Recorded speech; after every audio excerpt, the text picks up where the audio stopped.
बैल आहे का इकले? तुम्हाला कोळपायचं माहितीये का? वखार माहितीये का? वावर आहे का इकले? मग हे बघा, वखार चालू झालं, कोळपणं चालू झालं, काहीच करायचं नाही मावळ्यावर, ओनली जेंट्स.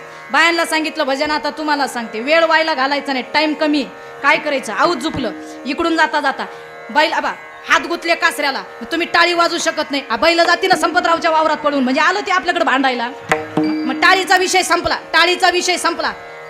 हात गुतले कासऱ्याला, आता ही पावली खेळता येणार नाही का? कारण आपल्या वावरात आहे आपण. मग हात गुतले कासऱ्याला, पाय गुतले आवता मागे चालायला, पण तोंड मोकळे, तोंडाला कोणतंच काम नाही. मग चाराज आवता चालू झाले. निवृत्ती ज्ञानदेव, सोपान मुक्ताबाई, एकनाथ नामदेव, तुकाराम तुकाराम तुकाराम, श्रीकृष्ण गोविंद हरे मुरारी, गेला आऊत त्या कोपऱ्याला, मारला लगेच रिवर्स गिअर, आले इकडं. निवृत्ती ज्ञानदेव, सोपान मुक्ताबाई, श्रीकृष्ण गोविंद हरे मुरारी, जे येईल ते म्हणा. जमतंय का नाही? जमतंय का? बघा, कोळपून झालं, वखरून झालं, नांगरून झालं, काही काय होईना झालं. हात गुतले, पाय गुतले, पण तोंड मोकळं आहे ना? का तुमच्या भागामध्ये तोंडानं रुमणं दाबीत्या?